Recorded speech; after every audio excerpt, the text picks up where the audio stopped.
Hi, I'm Euan. And I'm Sarah. And this is Popcorn and Cumin, a transatlantic dive into film and media. With a healthy side of unrelated nonsense. Welcome to Popcorn and Cumin. Today we will be talking about the Golden Globes and our favorite movies of 2023. But first, we have to talk about our inter-country cultural differences. Yay! Okay, I will go first. So, one difference that I've noticed between the UK and the US is, and I feel bad because most of mine are kind of negative things about the UK, but that's what happens when you're living in a new country. Mm-hmm. Mine is that when you have a shower bath, you know, like where there's a tub and then there's a shower head and you stand in the tub while you shower. Does everyone have that image in their head? Yeah. I can picture it really well because we have one of those. So in the UK, their shower, you know, sometimes in the US we have shower curtains. I've had that once in the UK, but it's not very common. And other times we have sort of sliding doors or a door that opens. But the door will go all the way to the end of the shower so that water doesn't get outside of the shower. But in the UK, they have these glass doors, kinda, because they don't really open. In fact, some of them are glued. Our previous one was like glued to the thing. But it doesn't go all the way to the end of the bath. It only goes halfway down the bath. So are you picturing this in your head? So the shower door where, like, you know, there's a little towel hanger on the outside of it, it only goes halfway down the bath. So it doesn't go all the way to the wall, which means the water just flies out of the shower. Especially if you have really good water pressure like ours does. It just flies out. Yeah, you kind of have to angle the shower towards the opposite wall. Yeah. Which is kind of weird because then your water is hitting you at an odd angle. It's not fully straight. Yeah, it's not an ideal design. Someone needs to rethink that. You do get shower curtains here. I'm not sure if maybe they phased them out because they were seen as a hazard. You know, if you slip in the shower and then you go to like grab the curtain and it comes down. Are you just thinking of horror movies when that happens? No. But it could happen. Whereas that has happened to me. If you fall into the sliding glass or plastic, whatever it's made out of, maybe it'll break your fall a little bit. Oh. Or you'll hit your head on it. Yeah. How are the curtains a hazard, though? I don't know. I could just imagine you slipping and grabbing them and then it not actually being able to support you. Then the curtain comes down and you come down with the curtain. And then the rod comes down. Yeah. And smacks you in the head. Yeah. Really embarrassing. Yeah. As long as you don't get seriously injured. In which case it's still embarrassing, but you're also seriously injured. Yeah, I think that happened to me at my friend's house. Well, the rod didn't hit me on the head, but I accidentally, I don't know, I must have slipped, and then their whole curtain just came down on me, so then I was just, there's a loud noise, and then my friend, this is like when I was young, so my friend's parents came and were like, are you okay in there? And I was just standing there naked, like holding their shower rod. So, I guess, are you categorically ruling out that there are homes in the US that don't have these shower screens in their bath/shower combos? I mean, it's possible, but I have never seen one in the US. Mm-hmm. Because our flat in Glasgow where we used to live had a curtain. It didn't have a screen. Did it? Yeah. No. It did. Oh, I'm sure it had a screen. I'm not sure. No, I remember because our flatmate had, it was the first time I saw that shower cleaner thing. And I remember I would try to spray it on the glass because I thought that would work, but it didn't really work. Maybe you're trying to spray it on the curtains. Yeah, I don't think I was trying to spray it on the curtains. But I think one of my flats in Edinburgh had a curtain along with that half glass thing. Yeah, and my friend who is American put up a shower curtain in her flat because water was getting everywhere. But anyway, enough about shower curtains. Okay, and my difference, which is relevant to our topic at hand, being movies released in 2023, is that because of the awards season, typically in the US, loads of movies are just released right before Christmas. They have to get them out. I think the cutoff for something to be considered for the Academy Awards / Oscars is the 25th of December. That might have changed, or I might be completely wrong, but I think that's right, because I remember that like Django Unchained, when it first came out, was released on Christmas Day, which was a bit weird. Really? Yeah. Because maybe that was for the Golden Globes, because I read that it was January 1st to December 31st. Well, maybe that is the case. But maybe they have to have time to view it before the year ends, so they need to leave a week or something. Yeah, which means there's often a big discrepancy between the release dates of films in the US versus at least the UK, maybe other territories as well, probably other territories as well. For example, me and Sarah just saw Poor Things yesterday, which at the time of recording, that is the sort of start of January, and it's only been out in the UK for a couple of days, but I think it was released in the US in September. The Colour Purple hasn't been released in the UK yet, but has already been released in the US. And I think there's other instances, like I think Poor Past Lives was released earlier in the US than in the UK. So, and I'm not really sure why the UK doesn't just release them at the same time as the US. Maybe I was saying to Sarah that potentially I think January and February are seen as sort of a dry period for releases where there's not much coming out. So maybe from a business point of view, it's like, well, if we sort of push this to January, February next year, people will be wanting to see it ahead of the awards coming out, or the Oscars happening in late February, March. So it might make more money then, and we also don't have anything to play in theaters at that time anyway. Yeah. And I was saying that I would think January and February would actually be great times to go to the movies, because it's very cold outside. Well, depending on where you live, it's probably pretty cold outside, and there's not much happening in January and February. They're kind of like boring, sad times. Yeah. So the movie seems like the perfect cure for that. Yeah. The only problem is that you could go to a showing at any time during the day in the UK, and no matter what time the showing is, when you leave the cinema, it'll be dark. Yeah. Unless you go at 10 a.m. Yeah, which is a bit jarring for when you go into a place and it's bright, and then you don't have any windows, etc., and then you walk out and it's dark. Yeah. It's a bit freaky for you.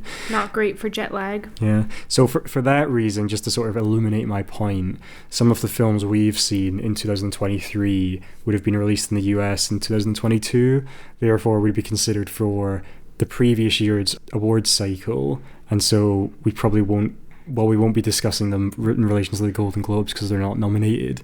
But some of those movies are Babylon, which we both liked. I think Sarah liked a bit more than me. I was a little bit disappointed just because the director's previous two films, La La Land and Whiplash, I both think are really, really good. Whiplash in particular, but La La Land's really good as well. What do you love, La La Land? Yeah, Whiplash is like a perfect movie though. It's like a 10.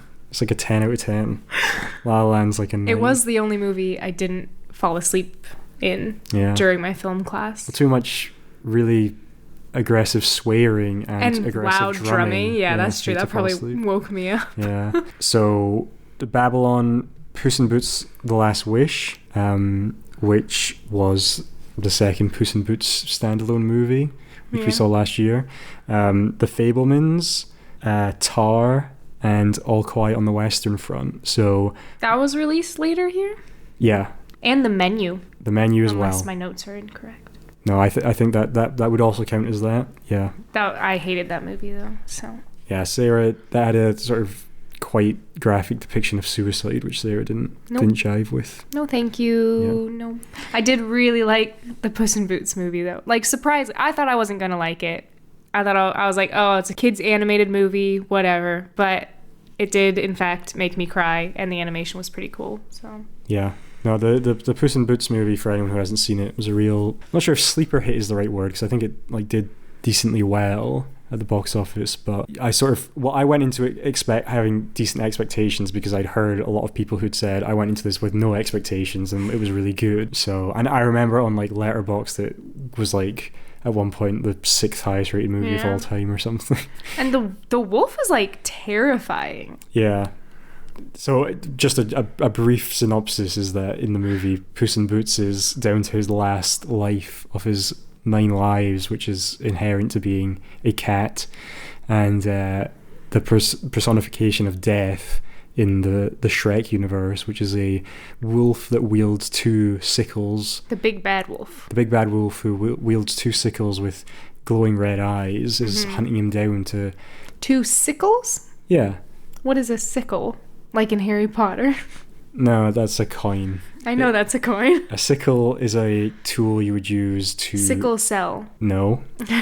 That is also a thing. Sickle cell anemia, I think, is a sort of serious disease that can be cured with stem cells. Anyway... I hope that's right. Yeah. Don't take that as medical advice. Consult a doctor. Anyway, a sickle is something I think you use to get wheat. Is part of the wheat process. Wait, are you thinking of like the thing that the Grim Reaper has? Yeah. No, that has a different name. I'm pretty sure it's a sickle. No, I don't think so. Let me see. A scythe. A scythe? Is that how you pronounce that? Yeah. I've never heard someone say it out loud. A scythe is also used. Scythe? Yeah. A scythe. That's what the Grim Reaper holds. Yeah. I'm talking about the Puss in Boots movie. He has 2 sickles. A scythe is also used, I think, in the agricultural process. Oh, like hooks. Yeah. Well, I think they're sickles. Oh, maybe they're hooks. I don't know. It's terrifying. Okay, anyway, to the Golden Globes. Yeah, to the Golden Globes, Batman. All right, the Golden Globes. So, in the last few years, there has been some drama with the Golden Globes. In fact, the 2022 Golden Globes were not even televised because they were boycotted. So we're going to go back just a little bit and have a brief history on the Golden Globes. Very, very brief, more recent history. So they were founded by the Hollywood Foreign Press Association, which is an organization representing international journalists who reported on the American entertainment industry. And then revenue from the Golden Globes, I think they were founded, in around 1950. And revenue from the Golden Globes from the ceremony were used to fund entertainment-related charities. So it was founded, with good thoughts in mind. Yeah. Yeah, trying to fund charities. That's good. But in recent years, it was criticized for a lack of diversity. So the HFPA, which is the Hollywood Foreign Press Association, are the people who would vote on the Golden Globes. And it was like very small especially compared to the Academy. So when you think of like the Oscars, that has a much bigger voting base, which some would argue makes it more likely to be a fair vote. Yeah. Potentially. But in 2021, so they were criticized for a lack of diversity, particularly a lack of Black representation, and criticized for having sort of a low membership in general, a low voting base. So in 2022, they announced a reform plan in 2021, but the plan wasn't completed by the 2022 Golden Globes. So that led to a major boycott of the Golden Globes, including NBC, who usually airs the Golden Globes, which is why they were not even televised last year. It was just a small, intimate ceremony. And a lot of like Netflix, I think, boycotted, and so did Amazon Studios. So they're pretty lame last year. But then this year, the HFPA, they approved a major restructuring, and now we're getting into boring stuff. The assets and the intellectual property is now owned by Eldridge Industries rather than being owned by the HFPA, which is a subsidiary of Dick Clark Productions. And so now they oversee the professionalization and modernization of the ceremony, including increasing the size and diversity of the available voters for the annual awards. So this year, in 2023, they were aired again on NBC. They renewed their contract with them, and a new racially and ethnically diverse group of voters voted this year, made up of 300 journalists from around the world, representing 76 countries, and that is who selected the 2023 winners.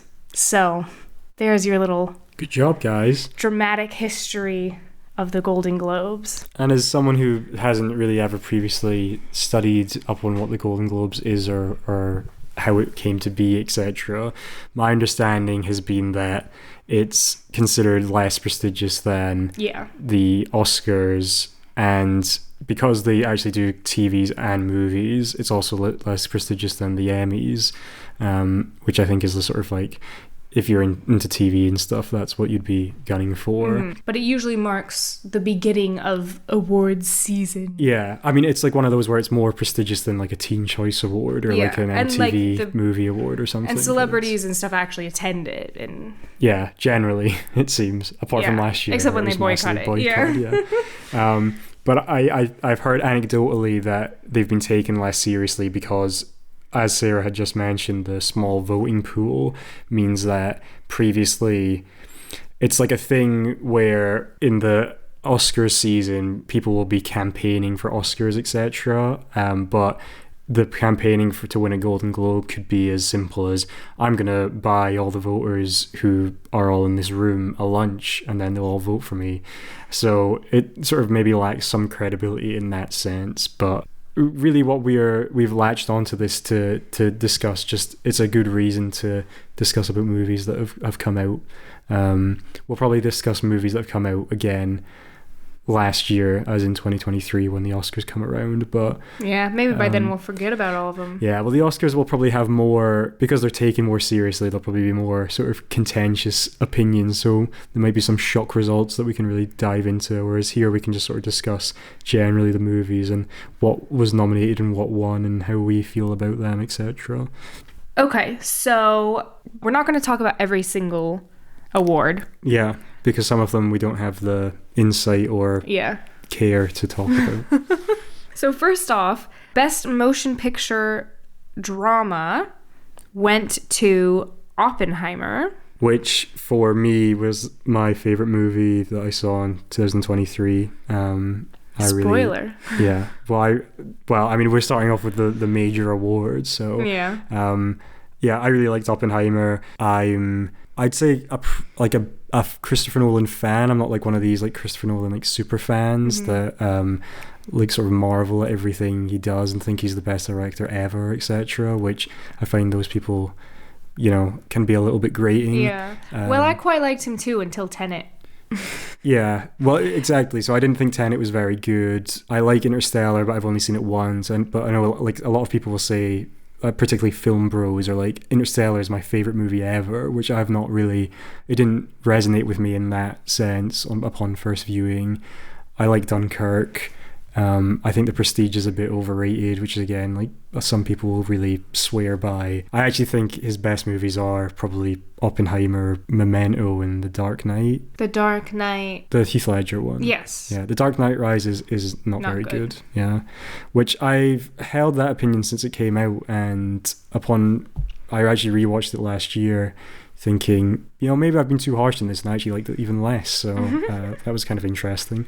So yeah, just to say, I'm not one of these Christopher Nolan like super fans. Yeah, well, Christopher Nolan also won Best Director for Spoilers. Oppenheimer. Well, I wasn't going to even say that, but now we're talking about it. Which I think was his first, or maybe his first win for Best Director at the Golden Globes or something I saw, because there was people were saying it was the first time he'd been on the Golden Globe stage since he was accepting an award on behalf of Heath Ledger. So that's poor Christopher Nolan. Well, I mean, him accepting it on behalf of Heath Ledger. Well, that's sad. Don't you feel bad? Yeah. No. I don't feel bad that he hasn't gotten an award since then. Yeah. People love him. Yeah, I don't think he's ever won an Oscar actually, so that'll be interesting to see if this is. Leo. Yeah, well, DiCaprio's won one now. Yeah. Maybe a second. Yeah, maybe. Probably for Killers of the Flower Moon. Yeah, I'm not actually sure who would be considered the favorite for that at this point. So yeah, I'm sure he'll be nominated. Yeah. But yeah, Oppenheimer I thought I was really engaged for the full 3-hour runtime, which I know a lot of people would probably say is like too long, etc. That is often, I mean, Sarah knows me, that is often one of my critiques coming out of movies, and I was fully engaged and riveted by it the whole time. You love long movies. You loved The Batman, you loved this, you love Killers of the Flower Moon. These are all 3-hour plus. You love Lord of the Rings. mostly. Yeah, but I mean, all of those, the Batman I think was too long and That could have been was shorter. way too long. Killers of the Flower Moon was too long. Way too long. And could have been shorter. I guess of the really long movies, Oppenheimer held my attention more, maybe. Yeah. But, well, are you done giving your praise to Oppenheimer? I mean, you can go chime in with your opinions if you want. Well, I did think Oppenheimer was a very good movie. It was technically amazing. Number one, I was just talking about how many biopics of random ass men from history do we need? Yeah. So, all of these musician movies coming out all about men. I know now there's like a Amy Winehouse one coming out, which is great, whatever. But all of those ones, there was Ford versus Ferrari, and then, we needed another one about Ferrari. So now there's another one about Ferrari. There's all these... We need a movie about Jim Clark. He's a race car driver from the Scottish borders where I'm from. We need more movies about women. And there's way more big male directors than female directors, or non-binary. Well, way more than non-binary directors. And yeah, I'm just kind of sick of going to films just about men. Yeah. And this one was really, really about men. Like, there's technically, I think, 3 women characters in it. One of them is like, oh, can I be on the team to work on the bomb? And then she kind of is allowed onto the team, but then she doesn't have any more lines. She doesn't do anything to contribute for the rest of the movie. Yeah, I mean, she does, I think, highlight, your critique. The sexism of the time. Yeah. Yes. And then the 2 main female characters, one of them is Emma, what's her name? Emily Blunt. Emily Blunt. I'm sorry, I'm bad with actor names. Emily Blunt, and she's just basically like drunk the whole time and yells a lot. That's pretty much mostly what she does. And then the other one is Florence Pugh, who just sits there naked and then kills herself. Spoilers for Oppenheimer. Or did she? Because apparently that's a bit of a grey area, and some people think that she maybe was killed by the CIA or the FBI, which is alluded to in Oppenheimer, because apparently the shot where you see her corpse, there's some like hands or something that you can see maybe trying to drown her. Which I thought was like interesting detail. Another tick next to Nolan for that. Yeah. Well, yeah, those were my problems with it. And my other thing was that even though I thought it was, again, technically really good, it did such a good job of keeping me on edge the whole time that I'd never want to see it again. I'm glad that I saw it once, but I don't want to go through that experience again of being like constantly just like on edge. Mm-hmm. That doesn't make it a bad movie, but my parents wanted to watch it and I said, no, I'm not seeing that again. Yeah, I think, some people like those sort of, tense thrillers where you are like on edge, and that's kind of the way you get your adrenaline out of movies, etc. Yeah. But so you used to be into horror movies and you're not so much anymore. Maybe you'd have been more into the tension built by Oppenheimer if you're still more into horror movies. Yeah, well, now I get enough anxiety out of my daily life. So yeah, I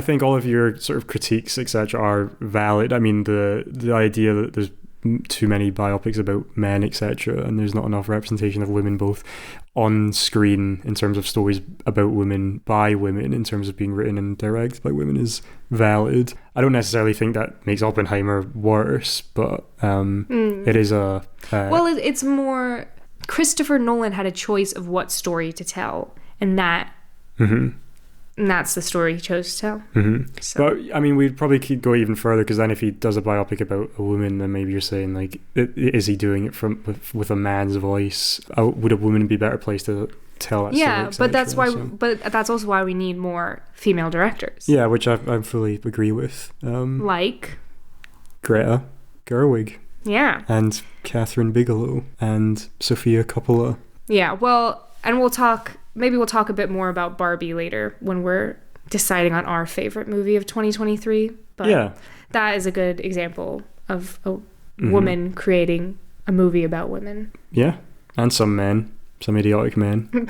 So also in this category was nominated was Past Lives, which is a I think, Korean-American movie, which is a kind of interesting... I suppose it has to be like a romance movie, although the central plot is kind of about this unrequited love angle of two childhood friends, and one moves away and then they find themselves back in contact with each other, and they're sort of re-engaging that relationship and how that sort of transpires. And I really liked Past Lives. I thought it was quite interesting. I remember it having quite a lot of, you know, heartfelt moments, and it's quite interesting sort of subject matter where you have people, you know, who are really close at one point in their lives and then they move away, and the way people are, you know, in some ways forever linked to each other, even if they haven't had any interaction for years and years, and the way people grow apart and can grow back together, etc. So yeah, I'm wary. I don't want to like spoil what actually happens in it. So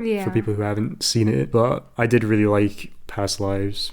Yeah, no, I really liked Past Lives too. It's definitely in the running of, maybe in the top 3 of my favorite movies of 2023. I just thought it provoked so many feelings, just feels about relationships and being human, and I don't know. Yeah. Made me cry. Yeah, and there was quite a lot of video conference interaction of people stuck across from different sides of the world, which resonated with us because that has happened at various points in our relationship. So maybe that some cheap emotional manipulation on the film's part in terms of us.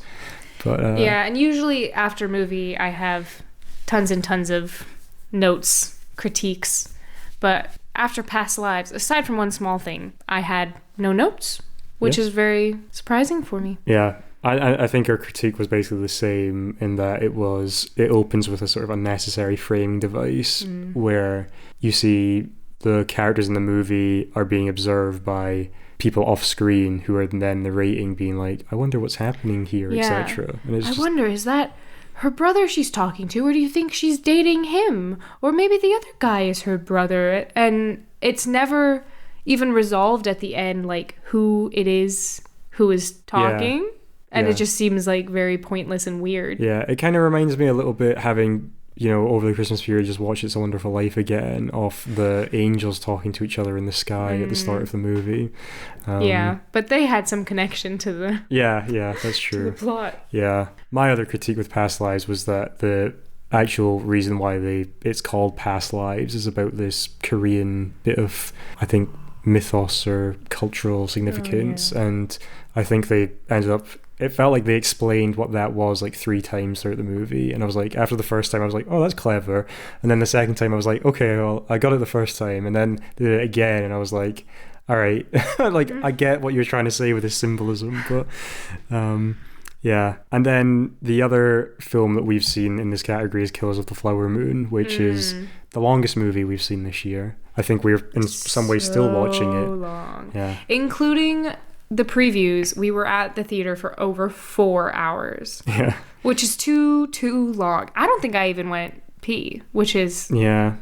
Well, maybe that indicates there's something wrong, because normally I would. Yeah. Did you fall asleep at any point? I don't think so. I think I zoned out maybe at a few points. Yeah. That one was another one that was good. Well, you say what you thought about it. So I thought it was like really good, although it was 3.5 hours long. It definitely could have been shorter, and it was quite indulgent in that way. I had the same critique with Irishman, which was Scorsese's previous movie that he did before this one, which was also about 3.5 hours long. I thought Kills of the Flower Moon was better than that, but yeah, I mean, a lot of really good performances and a really interesting story about, I guess, the way that Indigenous people in the US, but could happen in other cultures, etc., are completely exploited. And even, I mean, the whole premise is that these members of the Osage tribe / nation in the States are given these rights to the oil, and you're thinking that the oil that is discovered on their land, and you're thinking, oh, that's nice, at least they didn't just like steal the oil from them immediately. But then actually what happens is that the way the rights are given to them, it's that they're linked to them in a way that if you were married to a member of the nation, the Osage people, it becomes part of your owned marriage property.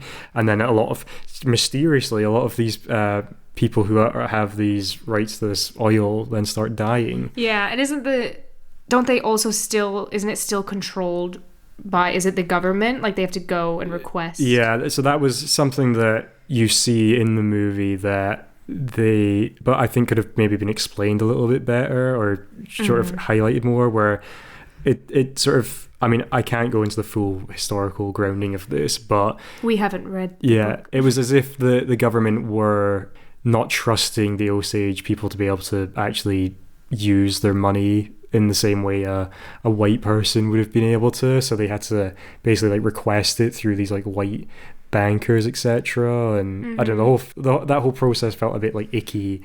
So yeah, and my main critique of the film is in previews for the movie, it kind of implies that the Indigenous people and the Indigenous women are kind of taking back their agency, whereas in the actual movie, they basically have no agency. It's basically all these events, all these pretty horrific events are just happening to them, and there's nothing that they need a white person to come in and save them. Yeah, and I guess what you would say is that I think it's Molly, Lily Gladstone's character, she does display some agency in that it's her strength which helps get the FBI involved. But actually the way it's shown, in like, they maybe could have done a better job of like making that the sort of center point of the movie, is like, this is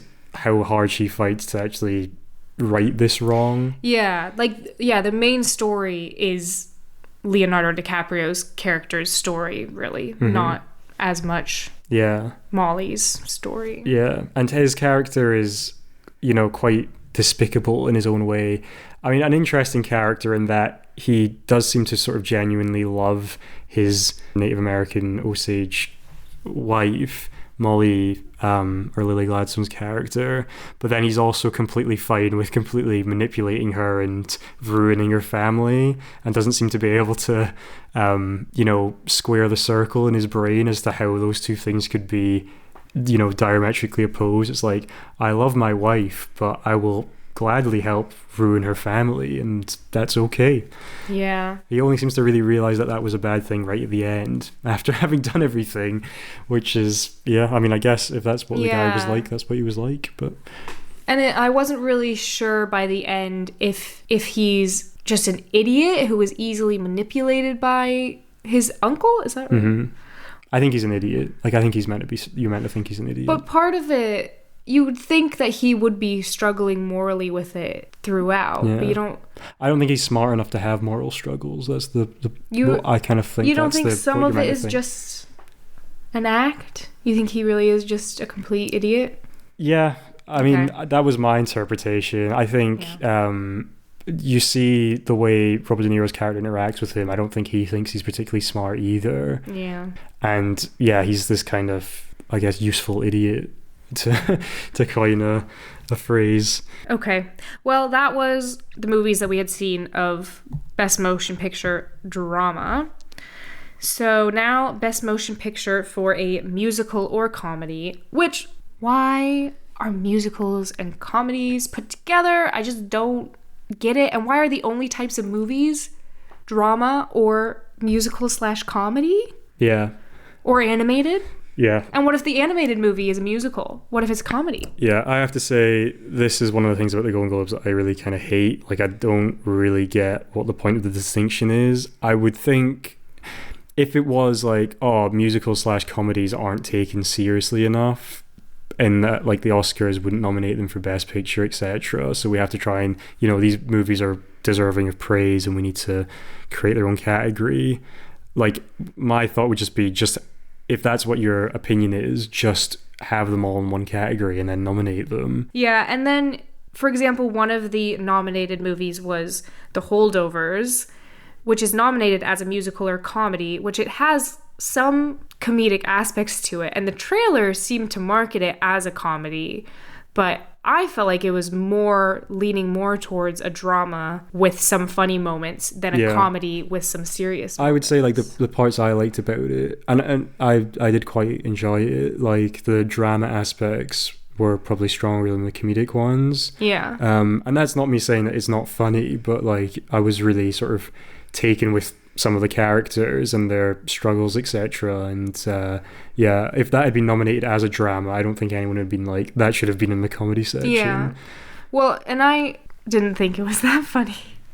Yeah. But I still liked it. I thought there were like a few funny moments, but overall I just was more invested, like you said. Well, I mean, it's kind of interesting because there's three sort of central characters in that, and they all have these quite, difficult struggles that they're trying to overcome.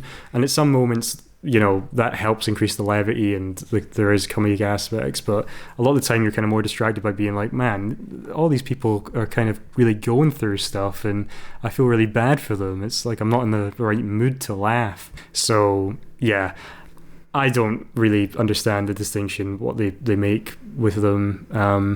I don't actually think the thesis I was giving before is even like valid, because I'm sure musicals have always been nominated for Best Picture. I don't mean like any musical will be nominated for Best Picture. Not recently. No, but the last historic. I mean, Oliver won. Chicago was the last one to win, wasn't it? Yeah, but that was a long time ago. But there's not that many musical films that come out anymore. Yeah. Recently there's been more, but there was like a dearth for a while. Les Mis was nominated for Best Picture, and I don't think it's worthy of that. Yeah. Oliver, I think, won. I think some of the music was nominated for Best Picture. I mean, it's not like they've never been nominated. Yeah. It's not like horror movies where they're just like not considered. Yeah. So back to sort of talking about the Holdovers. It did not win Best Motion Picture Comedy Musical, but Davine Joy Randolph. Randolph. Who you might be familiar from Only Murders in the Building, if you like that show. She plays the, I think, police captain who occasionally interferes with the gang's investigations. Yeah, I like her in that as well. But I thought she was good in it, and she won Best Performance by a Female Actor in a Supporting Role in Any Motion Picture. Which is, it's interesting that they don't have the distinction for the acting categories. Yeah. Because you would think that dramatic acting and comedic acting are actually probably more worthy of separating. Yeah. In some ways. They're sort of different arts, aren't they? Yeah.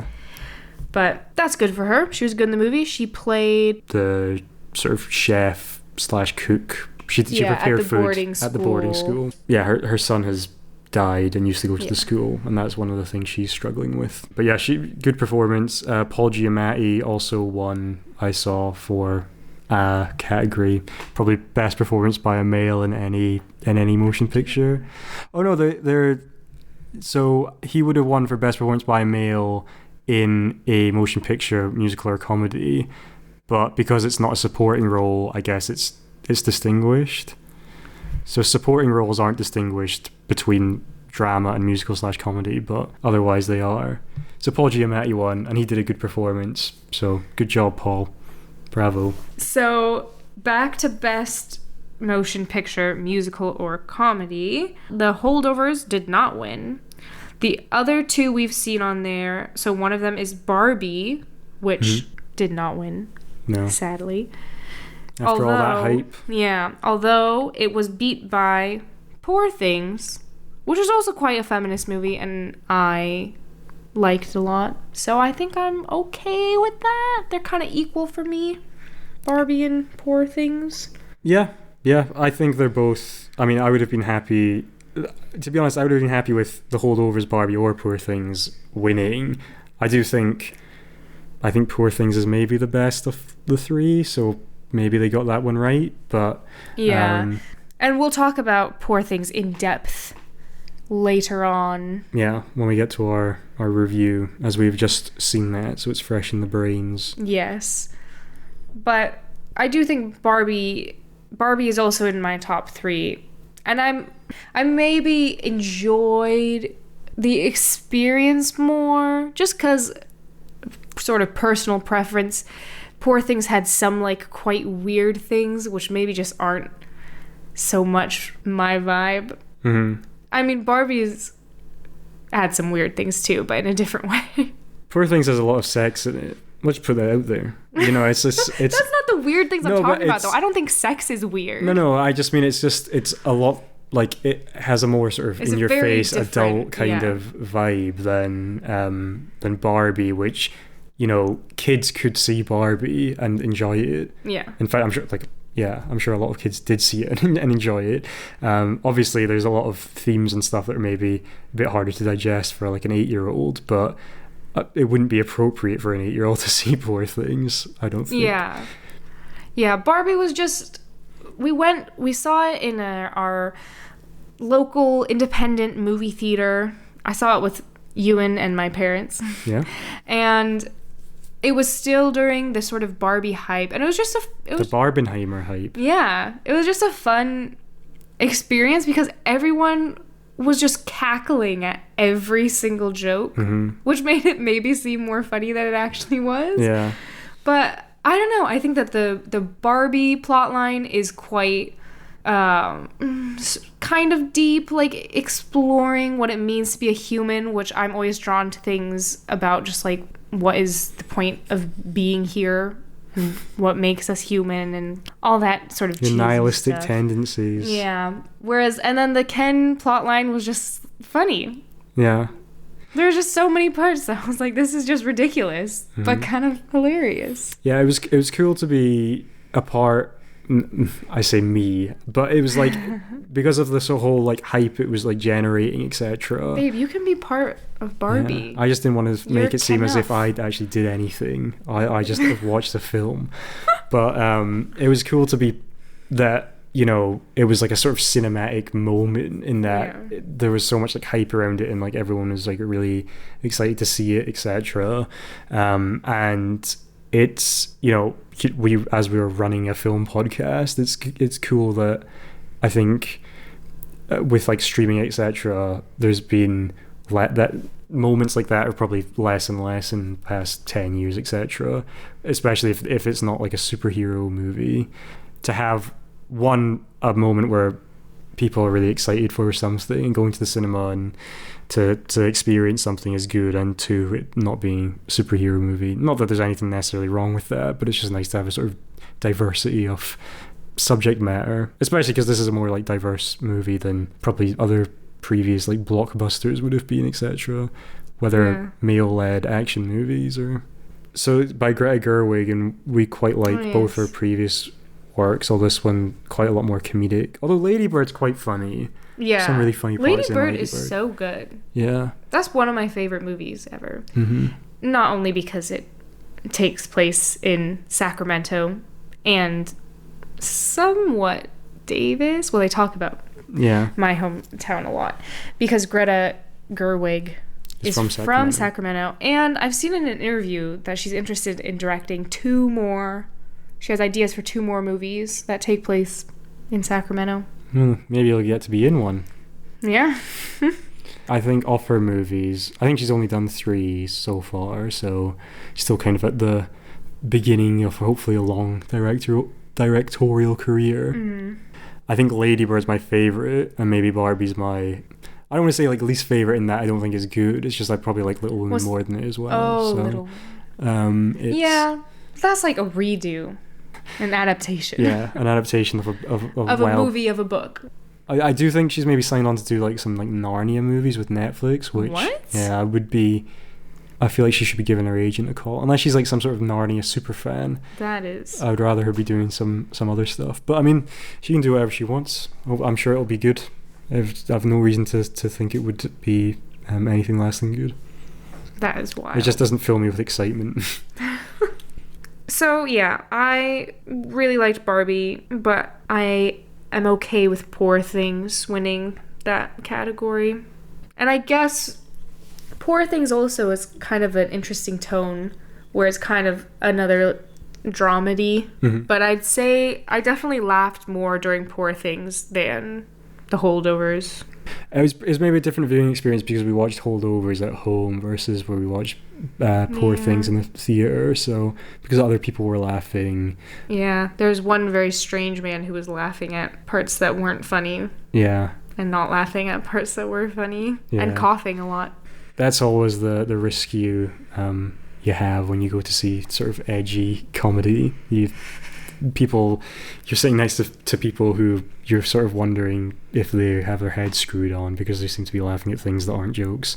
Yeah. But yeah, I mean, hopefully that guy's okay. He doesn't do anything immoral in his spare time, etc. Yes.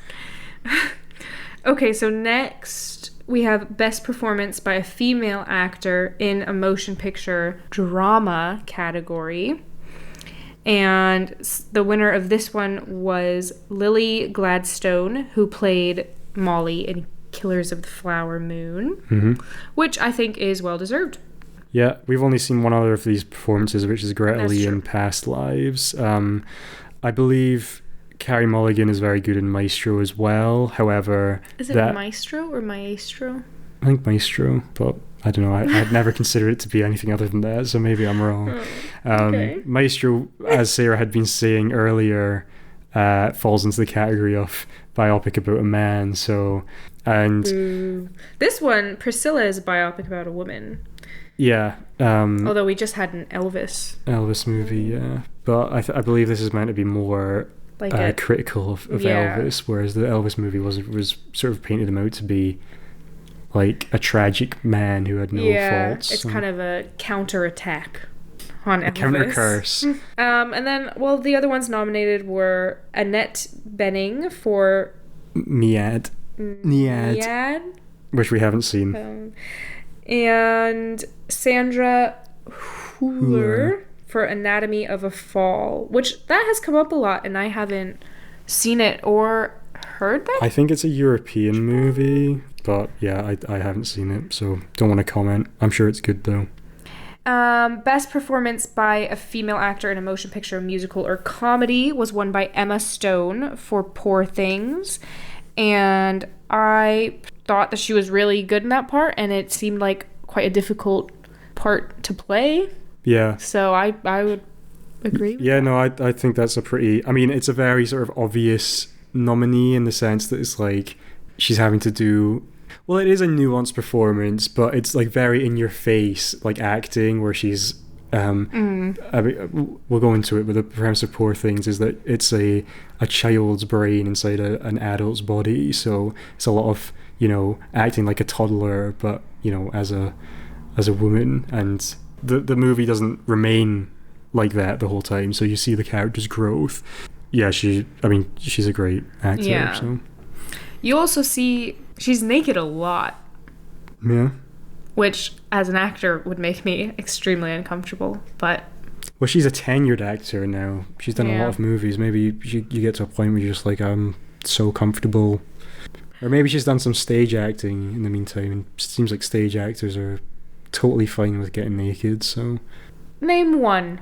That guy in Burnt City. Yeah, I knew you were going to say that. It all keeps coming back to this one naked scene we saw in an interactive... Okay, it wasn't interactive. We weren't Yeah, I hope it wasn't interactive. weren't getting jiggy with the naked man. But it was immersive, that's the word. Yeah. And he will never forget about it. But now he thinks that all stage actors are just these... I think there is nudity in stage acting, though. In some, but like when they did full nudity in Hair, when did that come out? In 60s, 70s, 80s, who knows? Yeah. But Can't have been before the that was like 60s. the first time. Well, that's probably not true. But that was like a big deal, and then it was like a big shocking, I think in sort of modern times, it was like the first-ish time that's ever been done. So maybe that led the way for a little more promiscuity on stage, but I don't think it's very common. And there's Daniel Radcliffe in that horse movie the horse stage show, Right. where he has I haven't heard sex of with this. a horse. What? You haven't heard about that? No. It's called something like Equitus or something like that. You don't know about this? He has sex with a horse. Yeah, and this was still when he was doing Harry Potter, so he can't have been that old. I think, I like going to the theatre, quite a lot, and we try to see, we mostly see musicals as opposed to plays, or non-musical plays. What's that called? A straight play? I just think theatre kids and people who are involved in theatres, I think there's just often not enough like checks and balances on people to just stop them from indulging to the nth degree. Making Harry Potter have sex with a horse, I think that's just it's crossing the line for me. It's crossing the line. It's called equus. I think that's how you say that. Equus. It does not sound like something I would enjoy. I feel like Daniel Radcliffe must have been around 18 or something when he did that, which I cannot imagine having that kind of bravery when I was an 18-year-old. So Emma Stone won for Poor Things. The only other thing we've seen for people nominated was Margot Robbie for Barbie, which, I think she does a good job in the part, but I don't think it's a particularly difficult role to play. Yeah, it's not, like I was saying before, that's a bit more of like a nuanced performance in that she does do some comedic stuff, but she's more the sort of, in a comedic sense, the straight man or straight woman, in that reacting to Ryan Gosling. And then she has some emotive parts, etc., which are a bit more like, I guess, nuanced, but in comparison to Emma Stone's perspective, or Emma Stone is more like the Ryan Gosling part, or the Ryan Gosling performance, although there's still probably a bit more depth. I just mean it's a bit more like in your face acting. It's like very physical. I think it would be kind of strange to see Margot Robbie win over Emma Stone, but it was still a good performance. Yeah, and Poor Things in general is just very artsy. You feel like an intellectual when you watch it. The people voting probably like to feel like they're intellectuals. Yeah. Okay, so best performance by a male actor in a motion picture drama was Cillian Murphy for Oppenheimer.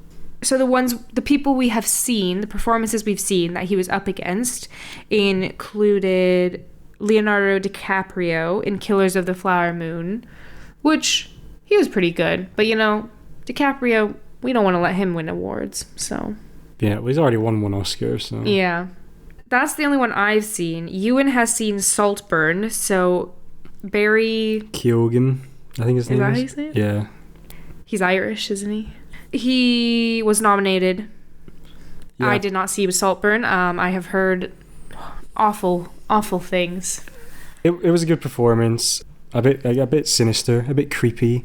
Some male nudity in that as well, actually. So he's probably done some theatre acting in his time. Oh my god. Because he's still quite young in his acting career, I'm quite happy to see Cillian Murphy get the win, because I do think his performance, he totally leads the movie from start to finish, and he does acting as Oppenheimer in different periods of his life and never looks out of place, even when he's meant to be playing like a 20-year-old as a 50-year-old or a 60-year-old as a 50 or whatever. So I think he's great. I think it's pretty nuanced perspective, and it's not just like him going into a room and shouting at people and like throwing his arms in the air or whatever. It's, you sort of feel the moral complexities of what he's tasked with, and in what, from my understanding, is a pretty morally complex man in Robert Oppenheimer. And you definitely get some window into that through his performance, I think. Now that I'm thinking about it, though, I can only really picture one face that he does. I kind of feel like his performance is fairly sort of neutral, and we more get his inner conflict from the editing and the soundtrack. But maybe I'm misremembering. But I feel like he mainly just has like a blank expression. And it's kind of the same expression that Cillian Murphy has at any press event that he's required to do. I don't think he likes to impress very much. Yeah. He looked miserable at the Golden Globes. I don't know if anyone saw that video of him walking by just looking totally like he did not want to be there. And a lot of people captioned it like me attending the plans that I made when I was feeling extroverted. Also nominated here is Andrew Scott, who is also a Irish actor. He was previously in Fleabag and Sherlock. Sarah seems to get him confused with Mark Ruffalo a lot, which I'm not really sure how that's happening, but They look very similar. to Sarah they do. But I haven't seen the movie he's nominated for, but I like him, and I've liked him in other things, so I'm glad he's getting some sort of mainstream attention now.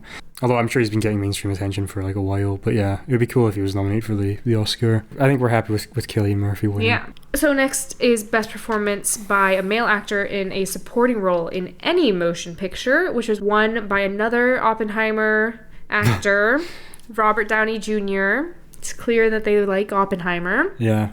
I did think that performance was really good. I really liked, that was probably the most inventive thing, I guess, with that movie, is that they have this like dual narrative that's going on where it's like jumping between Oppenheimer's perspective and the perspective of Strauss's character, which is who Robert Downey Jr. is playing. I'm yawning just thinking about it. And this Inquisition, etc., which, I don't know, I just thought it was an interesting way to frame it, because I don't think you would care about it. Yeah, but it was interesting. And I yeah, his performance was good. I don't know, I mean, we've seen almost all of these performances, so also nominated is Ryan Gosling in Barbie, which was great. I mean, I've seen a lot of people say that his performance was like their favorite thing about Barbie, and then a lot of people getting angry about that, saying it like misses the point of the movie or whatever. So, but I mean, it's a very good like comedic performance. It's clear that him and Barbie have different purposes of the movie. Yeah. I mean, he gets more laughs because he's the comedic relief. It's like how children go to musicals or shows, and their favorite character is always the comedic relief. Yeah. Well, this is where like it becomes very, because Ryan Gosling's performance in Barbie is complete, like almost the opposite of Robert Downey Jr.'s performance in Oppenheimer, but they're in the same category. Which is maybe why they usually separate the categories, but not for this. But not for supporting role. No. So yeah, it just seems kind of bizarre, that distinction. I thought Mark Ruffalo was like excellent in Poor Things, as was Willem Dafoe. I think Ruffalo, they probably have like an equal screen time, but Ruffalo's, I guess that's a mostly comedic performance as well. But there was some funny, very funny moments in that from him. Yeah. Yeah, Robert De Niro was also nominated for Killers of the Flower Moon, and he was also like really good. But but he basically just plays, I mean, I haven't actually seen many of his things, but I feel like he plays the character that... It is quite interesting as De Niro's gotten older, because he used to be a kind of like tough guy as like a young man, and now he's a kind of like this sort of wiry old figure who's sort of scheming in the background, still manipulating the strings. But I thought that was a good performance, and better than in The Irishman, where there were scenes where he was looking like 40-year-old Robert De Niro because he'd been de-aged with digital effects, but was moving like an 80-year-old man, which was very jarring. And there was none of that here, so that was good. I think that it's a shame that comedies, just for awards in general, tend to get the short end of the stick, because I think comedic acting is takes as much talent, a very different kind of talent, but like it takes as much talent to be a comedic actor as to be a dramatic actor. Well, I mean, look at all these, I mean, there's not like tons of examples, but there are examples of people who've been comedic actors or comedians who've then done comedic acting, who've then done dramatic acting and been very good at it. Robin Williams is probably the most obvious example, but Jim Carrey is also excellent in all of his dramatic roles. Yeah, but I feel like on the other side, a lot of times dramatic actors have trouble with comedy. Like you'll see these dramatic actors on like SNL or something trying to do these comedy skits, and they're just so out of place and not in their element that it's not necessarily a transferable. I would say, actually, just because it's relevant to what we're speaking about, Robert De Niro is an excellent comedic actor. That is true. He's very good in Meet the Fockers. Yeah. But he's just generally funny in other things. There's a scene in Casino. He's basically investigating the casino he's running gets like scammed by some people, and he's like basically verbally attacking the security guard for not like picking up on it. It's very funny. It's not even necessarily meant to be funny, but Scorsese's always been like very good at interjecting these bits of comedy and bits where it's just like people getting angry at each other, but then people laughing, etc. So well, and Robert Downey Jr. as Iron Man, like his delivery, I feel like is very good for most of the comedic moments. Like I feel like he's one of the funnier. Well, Robert, have you seen Tropic Thunder? No. Okay. But we don't need to talk about that. Well, that's also a good comedic performance if that's what you're into. And I think that's all that we're talking about. Oh, but there's also Best Animated one we can end with. We've not seen what won, The Boy and the Heron. I do like Studio Ghibli movies, which that is one of. Or Ghibli. Which one is it? I'm not sure. Studio Ghibli. Please correct us. Studio Ghibli. I think it's Ghibli. Yeah. Let's go with that. And we can be wrong. I might be wrong. No, who knows? Okay. Which, I mean, I've heard good things about. The only person I actually know who's seen it said it was boring and fell asleep during it. But they had also been pretty tired going into it, I think. So I know a lot of people who really want to see it, but who haven't seen it yet. Yeah. I mean, that's the same boat as me. But the one person who has seen it said it was disappointing. The one person who I know who's seen it, not the one person who has seen it. Yeah, only one person in the has seen world. It was bad according to them. I'm not sure. I'm quite surprised it won over Spider-Verse, just because when Spider-Verse came out, or Spider-Man, Across the Spider-Verse, it was getting such like amazing like rave reviews. We both saw it and we both liked it. I'm not sure if it's like my natural contrarianism, but I do think it's like a bit overrated because I've seen some people say it's like the best animated movie of all time. The Across the Spider-Verse or Into the Spider-Verse? I've seen people say both are. Like Into the Spider-Verse had become the best animated movie of all time, and only it's been surpassed now by Across the Spider-Verse. Oh, they liked this one more? I've seen people go like both ways on it. I really liked it, but I thought that this sort of initial sort of amazement at all of the various animation styles going through the multiverse, the initial amazement of that kind of had worn off by the second one, so it wasn't as much of a novelty anymore. And now there's been so many multiverse things that concept is kind of has begun to really get on my nerves. But I still liked it. And Spider-Man is like the most popular superhero probably. I mean, probably up there with Batman, but in terms of like popular culture, especially recently, there's been so much stuff. So you have like the Tobey Maguire movies, then the Andrew Garfield movies, then the Tom Holland movies, then all the Avengers movies Tom Holland's in, and then I mean Spider-Man's like ever present, and then this is like a multiverse movie. The whole premise is just like all the other Spider-Mans. I'm like approaching Spider-Man burnout.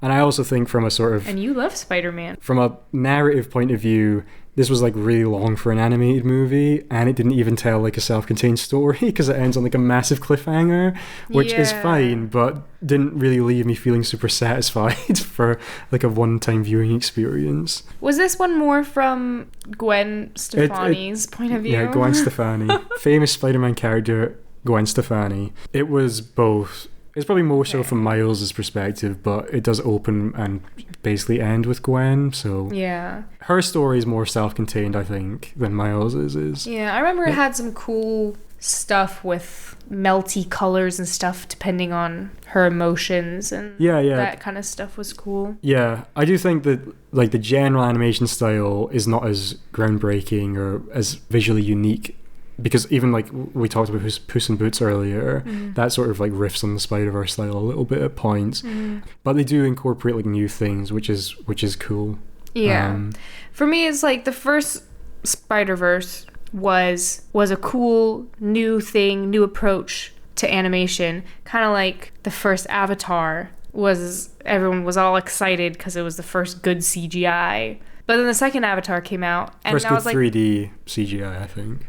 It was because it was a 3D movie. I think that was what the hype was about. No, didn't they have some 3D animation before that? That wasn't CGI. I think, well, from what I remember, like Avatar, like the real hype was people like going to these 3D cinemas and being like, "Oh, this actually looks like really good." That started a little trend for a bit of 3D movies where everything started being 3D. Yeah, but all that 3D was generally like pretty cheap and was done in like post production, where it was just like some like one thing would come out the screen at one point, and then you get a headache. The other animated movies were Elemental, which we haven't seen yet. Yeah, because we know someone who worked on it and we want to watch it with them. But that looks really cool. Apparently it was very difficult because the characters are elements. So, for example, one of the main characters is like fire, and it was really hard because there's not really a structure to her because she's just like a flame, you know? I'm doing all these wiggly movements to demonstrate that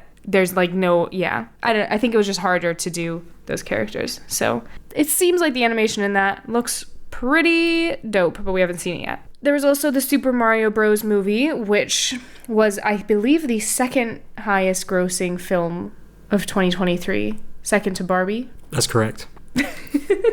I realized I was nodding, but that's not good podcasting, so. Yeah.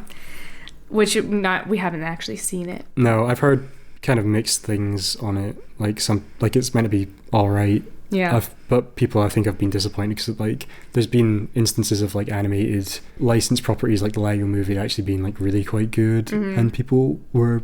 I think the consensus was it was a bit safe. Obviously, the Peaches song got very big. Yeah, which didn't win the best original song. Maybe it should have. But I'm surprised it did as well as it did, because I remember people were really not happy with some of the voice actors. Like they thought this would sound weird. Well, I think it's a bit of a meme that like Chris Pratt is just in like everything now. So then he's not though. Well, he is in some of the biggest like grossing franchises at the moment, or like at the Marvel. So it's the Guardians of the Galaxy, the Jurassic World movies. That was 8. That was like one came out last 7 year. years? No, it didn't. Yeah, it did. Are you serious? Yeah. Really? The third Jurassic World came out last year. Because that was coming out when I was working in the movie theater. Yeah, that would have been the second one, I think. That was so long ago. Then there's the Lego Movie, which he's the lead in. That was ages ago. Well, there was a second one. That was like 10 years ago. There was a second one, not as long ago as that, and there was a second one more recently. Anyway, you know, Super Mario has a pretty iconic and well-known voice, which doesn't sound anything like Chris Pratt, so I just think it was kind of... 2014, it is now 2024. That was 10 years ago, everybody. That is when the Lego Movie came out. When did Lego Movie 2 come out? I don't think that was 10 years ago. That was 2019. Only so 5 years ago. That is verging on recent, but I wouldn't call that recent. Anyway, well, that's just what the hysteria around Chris Pratt being cast as. I think people were actually generally on board with Charlie Day as Luigi and Jack Black as Bowser. I think it feels weird. I mean, we didn't see it. Because those characters, I have noises associated with them in my head, so I would think that their voices would match those noises. Let her go! And like, is Toad in it? Toad's like, yes! No, I can't do it. Yeah, Toad's played by the guy from Key and Peele, but not Peele. But I imagine they're not using Michael Key. They're actually speaking. You know, like, is Yoshi in it? Does he go googly googly goo? That's from Arrested Development. That's the chicken noise. Yeah, it's also that. I did think it was going to be a little off-putting, but I'm not really sure. I've heard that it's not as off-putting when you're watching it. Because it's like in Detective Pikachu. Is only Pikachu? Is Pikachu the only one who talks? Yeah. Because, you know, I think of him as going, Pikachu. Not Ryan Reynolds. Pika! Yeah. Nice. But then he just starts talking, and it's just a normal voice, and it's weird. Mm-hmm. So, but anyway, we haven't seen it, so can't really judge that. Okay, in closing... Well, we were going to mention that Billie Eilish won the Best Original Song award for the song that's in Barbie, which, I mean, we both think is a good song, the What Was I Made For? Yeah. I was just going to say a general point that I don't think for a song to be considered good, it needs to be sort of slow and sad and dramatic, etc. So I would have So you think Peaches should have won? Well, it's funny, and it's like... You hate Peaches! Well, it was... You said it was annoying. It was annoying when you were singing it all the time. I wasn't singing it. Yeah. Jack Black was singing it. I agree with that, but I also really, really like that song. I think also I feel like Billie Eilish just... is amazing. Well, she's a critical darling, where like her first album won every Grammy award. It was like it won like all 5 of the big Grammy awards, and that album is pretty mid, I think. Her second album's better, and I think won also almost every award, but not as many as the first one. She's really talented, but she's kind of an industry plant. Well, fun fact, she used to perform in Isla Vista, which is where the students of UC Santa Barbara live, and she was doing that while I was there, and I never saw her. Because you were too busy doing your own performance. Yeah. More impressive performance. But this was before she was famous. She was doing that. And also she won the Oscar, because it probably looks like she'll win the Oscar again for this, and she previously won for the James Bond song she did, which is also just okay. Which one did she do? No Time to Die. It's alright. Again, it's just a kind of like one. overly dramatized, sort of sad, slow song. She also did the music for Turning Red. Yeah. The boy band songs. Yeah. Which I think is fun. Kind of out of her usual style. Yeah. Yeah. No, I mean, disclaimer, I like Billie Eilish. I think she's really good. But, yeah, I just... Okay. Moving swiftly forward. So those were the Golden Globes. Yeah. It only took an hour to recap all of them. And now we are going to decide our nominations and winners of the Sarah and Euan Awards. Globes. The Popcorn and Cumin Awards. Yeah. For 2023. Real quick, the movies that came out in 2023 that we have seen are Barbie, Barbenheimer, I'll just say Barbenheimer, The Ballad of Songbirds and Snakes, Guardians of the Galaxy 3, Dungeons and Dragons, Across the Spider-Verse, Ant-Man Quantum Menace. Yep. What is it? It was Ant-Man Episode 1, The Quantum Menace. Yeah, exactly. Past Lives, Haunting in Venice, Theater Camp, The Holdovers, Renfield, The Little Mermaid, Asteroid City, Indiana Jones 5, The Kingdom of the Crystal Skull? That was 4. Indiana Jones and the Dial of Destiny. The Dial of Destiny. Killers of the Flower Moon. And I also saw Magic Mike XL. What did I miss? I don't know. I mean, there's a couple movies that I've seen that you haven't. So I saw Scream 6. I saw Saltburn. I saw Godzilla Minus One. And I think that... Or did you say Murder Mystery 2? Murder Mystery 2. Did you say Renfield? Yeah. Okay. So are we doing like a just general award, or did you have categories in mind we were going to award? Just Best Picture. Okay.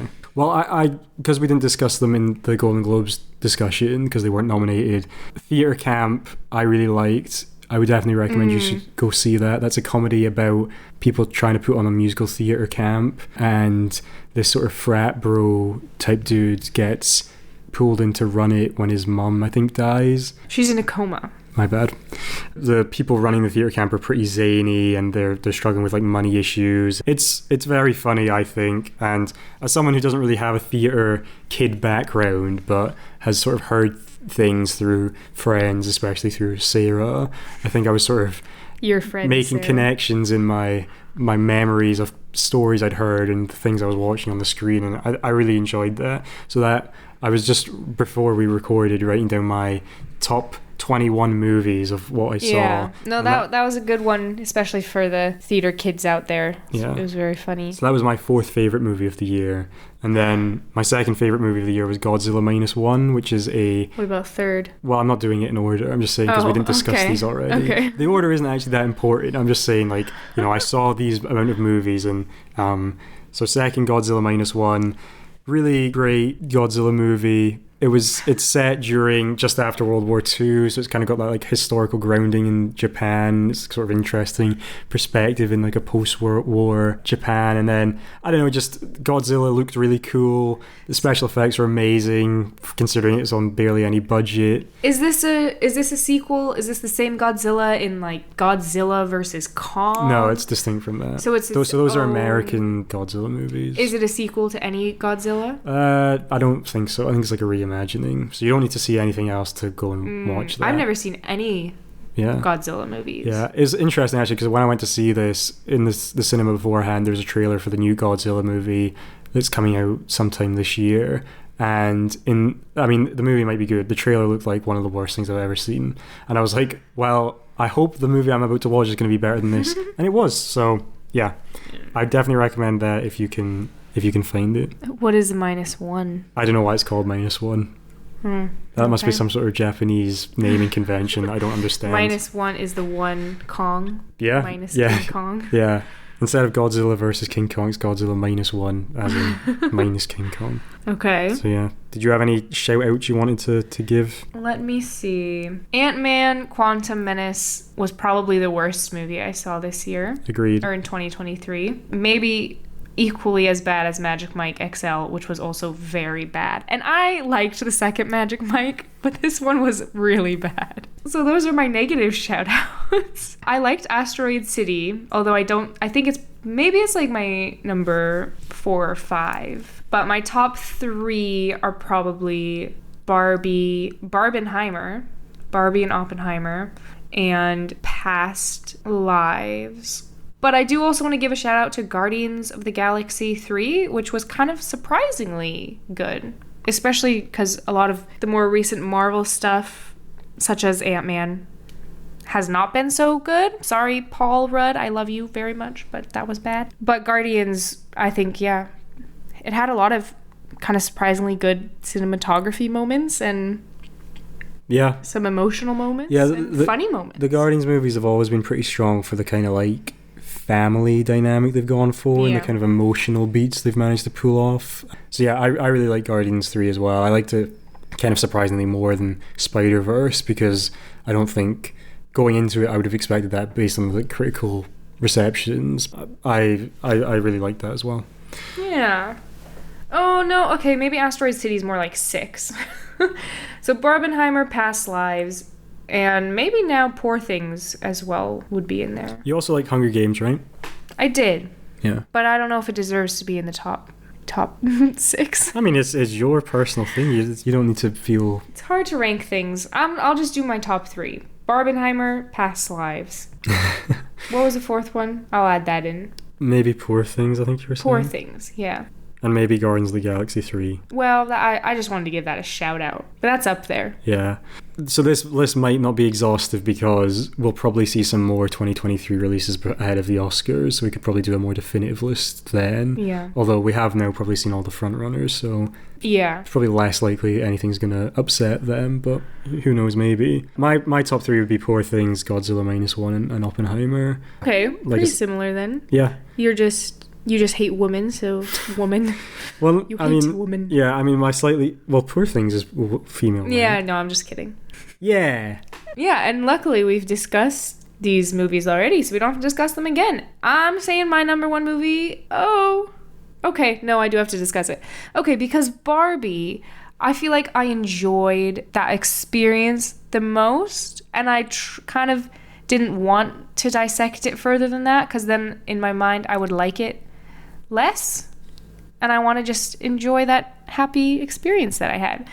And it's more memorable, whereas Past Lives I really liked, but now after a while it's a lot of it has kind of left my brain, so it's not as memorable as Barbie. It may be basic, but I think I'm putting Barbie at number 1. All right. Yeah, and I'll go Oppenheimer just to complete the 2023 year of Barbenheimer. We are the epitome of Barbenheimer right here. Yeah. Funnily enough, I think that my vibe is more Oppenheimer, and yours is more Barbie. What does that mean? You're the destroyer of worlds? You're more happy-go-lucky, and I'm more pessimistic. Am I plastic? No. And you're become death, destroyer of worlds? Yeah. That's our 2023 movie recap and Golden Globes examination, and you have now heard the what is it called when something happens for the first time? Premiere. You've heard the premiere, debut, opening ceremony of the Popcorn and Cumin Awards. Movie and film, screenplay, and motion picture awards. Thanks for listening. Bye everyone. Bye.